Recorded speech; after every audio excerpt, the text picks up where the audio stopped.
Hello, everyone. Welcome to another edition of Intuitive Eating Tips with Taylor.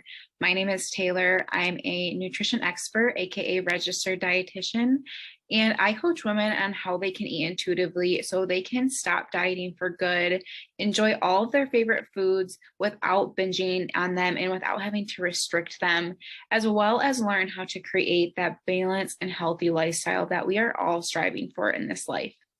So today's intuitive eating tip with Taylor topic is how you can stop comparing yourself to others, especially when it comes to your eating habits and your body.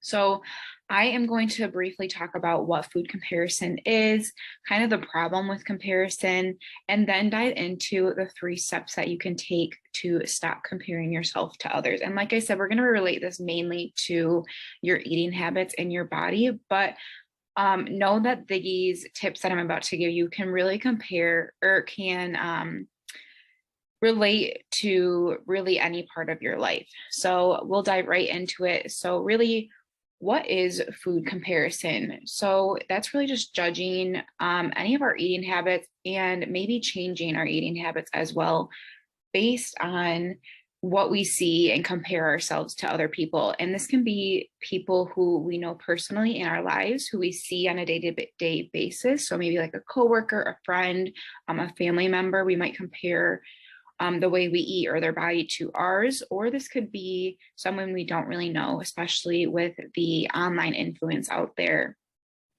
So just know that it can come in a lot of different places. And again, it's just really judging or changing your eating habits based on your comparison thoughts to anyone else you're comparing yourself to. And why do we do this? Why do we automatically compare ourselves to others, even when it doesn't relate to food?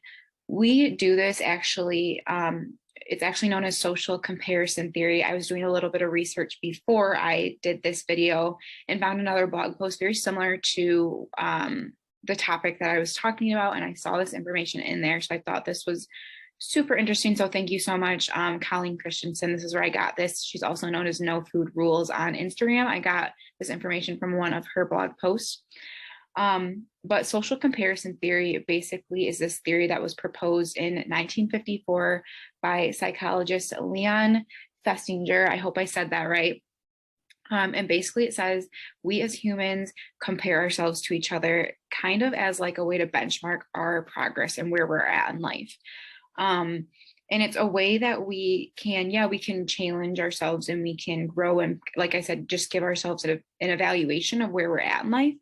But here's the problem with comparison. So often it just leaves us feeling more negative and shameful and bad about ourselves. And also it's a lot of the times not really true thoughts that we're having because we so often forget to think about the circumstances for everyone because everyone's circumstances are different. So comparing yourself to someone, while it might seem productive, it's really not because again, we all have these different circumstances that got us to the place we are today, basically. So that's really the problem with comparison as well. So now I want to just dive into really the 3 steps to take to stop comparing your eating habits and your body, and then just anything in life in general to other people's. So step number 1 is recognize the thoughts that you no longer want to have. So I'm going to relate this to food again.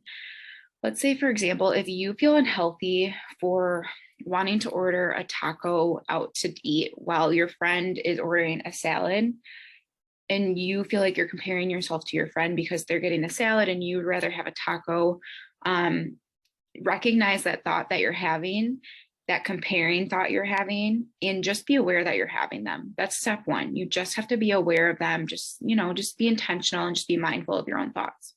And that takes us to step number 2. So step number 2 is to identify whether the thoughts that you're having are true or not. So like I said, a lot of times those comparing thoughts we have aren't true. So for example, are you really unhealthy for wanting to eat a taco when your friend's ordering a salad?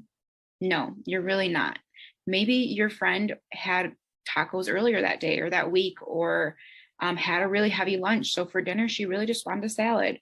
Maybe your friend's struggling with her own food and body image rules and issues. again, maybe we just don't know the circumstances and we're comparing ourselves to someone we really don't need to. And again, you're not unhealthy for wanting to eat tacos. So recognize them. And then again, just figure out if the thought you're having is true or not, because it's likely not. And then once you identify or you recognize and identify whether the thought is true or not, the third step I want you to take is to reframe the untrue thought. So I'm going to use the unhealthy, feeling unhealthy for wanting a taco example.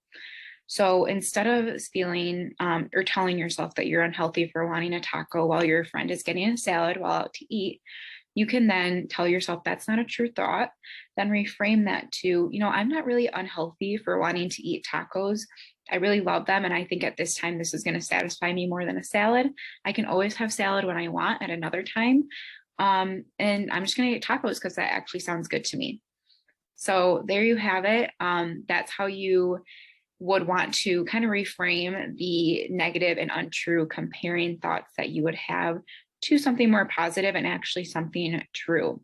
So I'm going to wrap that up real quick and rediscuss what I just told you. So again, the 3 steps are: recognize the thoughts that you no longer want to have, identify whether those thoughts are true or not, and 3, reframe the thoughts you're having, and continue to do this over and over again. The more you do it, the more those thoughts, the positive ones, will become true. And there you have it for this week's intuitive eating tip with Taylor.